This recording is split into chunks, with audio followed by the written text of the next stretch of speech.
Welcome to the Butterfly Effect. Today is stage 11 of the Vuelta a España. It was a kind of a sleeper, really. I turned it on, I got up, about 90K to go, turned it on. Was looking forward to some excitement to happen on the last climb. The reason it never happens is we have an epic stage tomorrow. Tomorrow is Langaroo. It is a devastating climb, unbelievable, 24% sections in it. It will be hard and difficult. That is the main reason, aside from everybody having some tired legs too, of why tomorrow's stage had such a big effect on today's stage. So today, my biggest complaint really, I don't see any reason for Ineos to be riding the front at all. You look on the last climb with Jumbo-Visma, they have a host of riders. Jonas Vanguard is on the front. He rides most of the climb on the front, just himself, setting the same pace as the breakaway riders. You really barely see any time change between the field and the breakaway riders.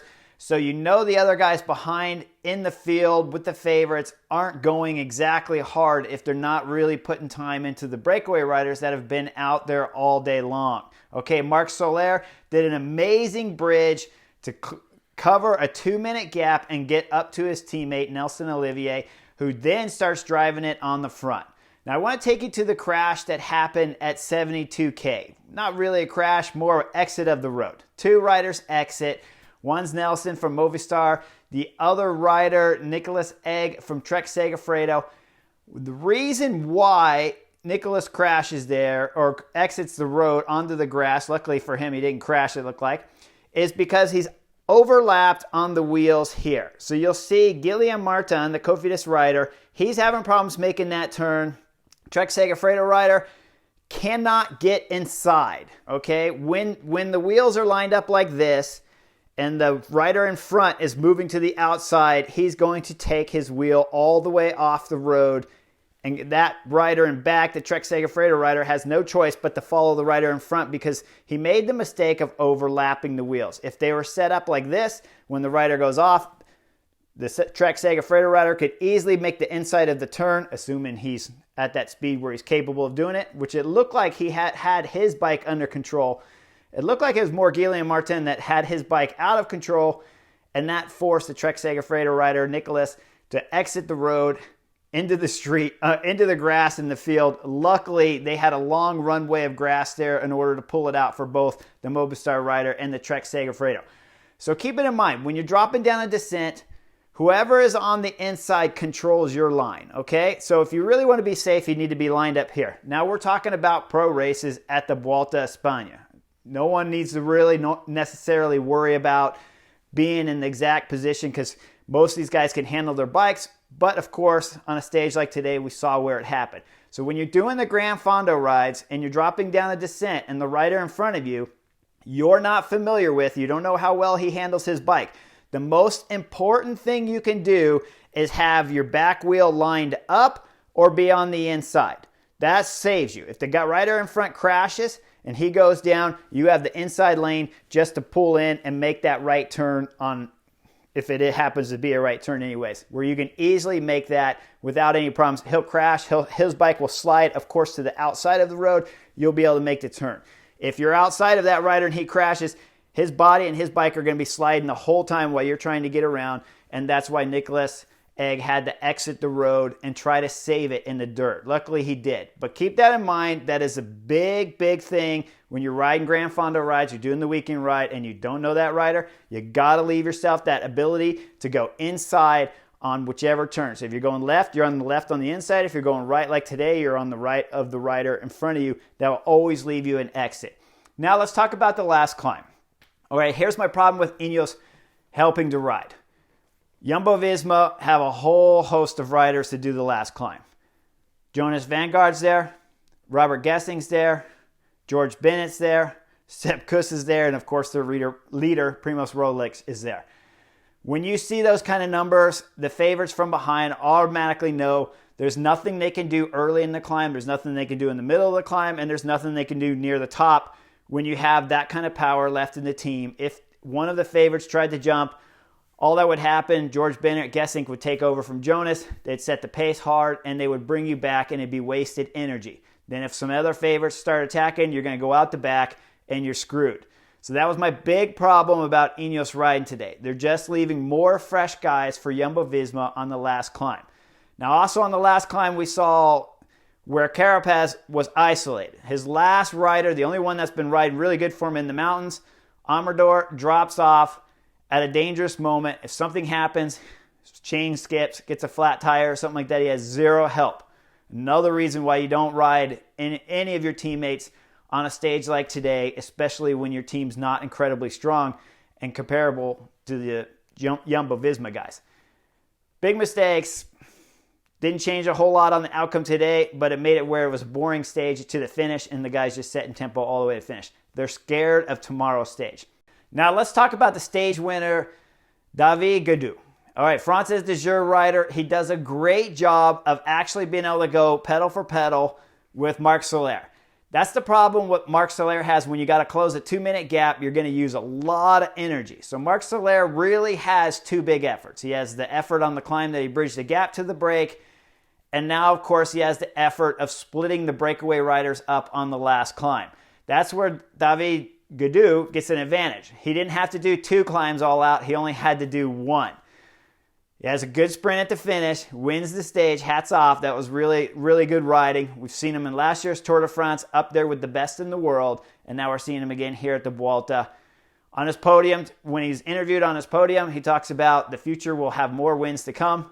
I look forward to it. He's riding great. Let's get to the jersey that's up here. This is the Tour of California Stage 4 jersey.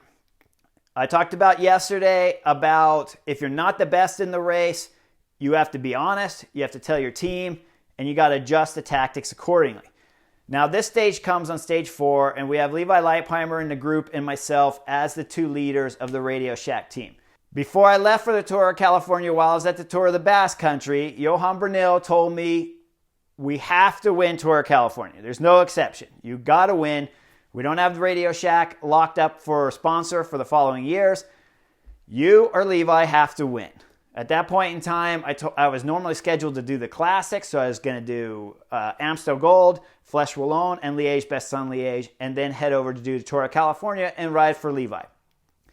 At that moment, I told Johan Bernil there's no way I could do the classics. The classics are absolutely devastating to the legs. There's so much tearing going on in the muscles from all those accelerations of a one-day race.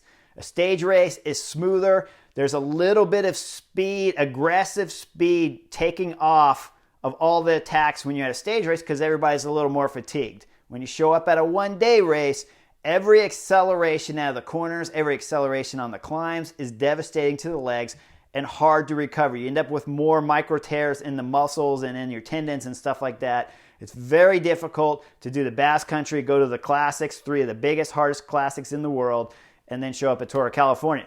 So we changed the schedule. He sent me directly home. I show up at Tour of California ready to go. Now we're on Stage 4.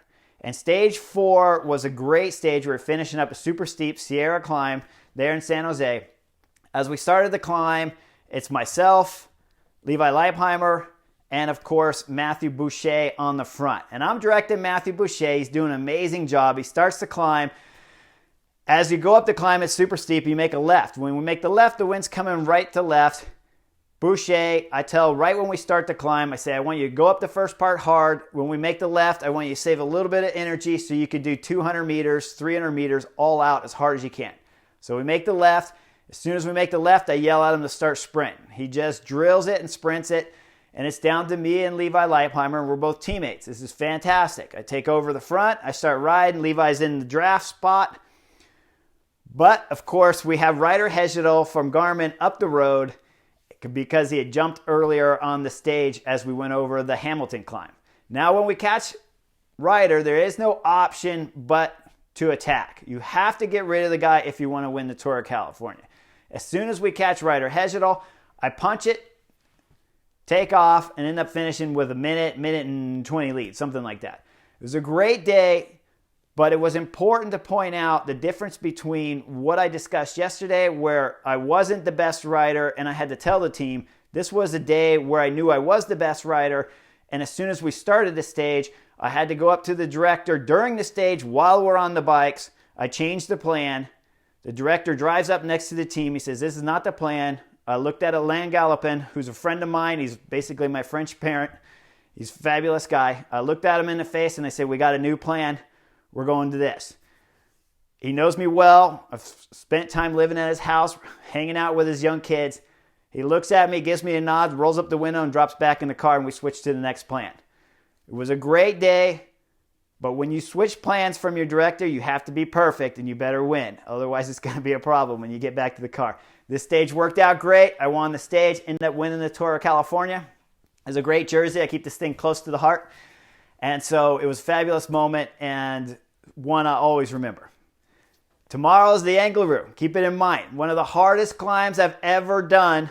The only two that I really have nightmares on is the Angliru, and I won the Vuelta there, so I don't need to ever go back and do it again. And the Genting Highlands climb over in Malaysia. It's 95 humidity. It's a 6-lane road and it goes straight up into the air. Those two are the most that I fear ever throughout my career. No reason for me to go back to the Angliru unless I'm visiting it for fun. Definitely not for racing. Hope you enjoyed Butterfly Effect. Tomorrow's stage will not be a sleeper like today. Tune in. You'll enjoy it. The action's going to be intense. See you next time.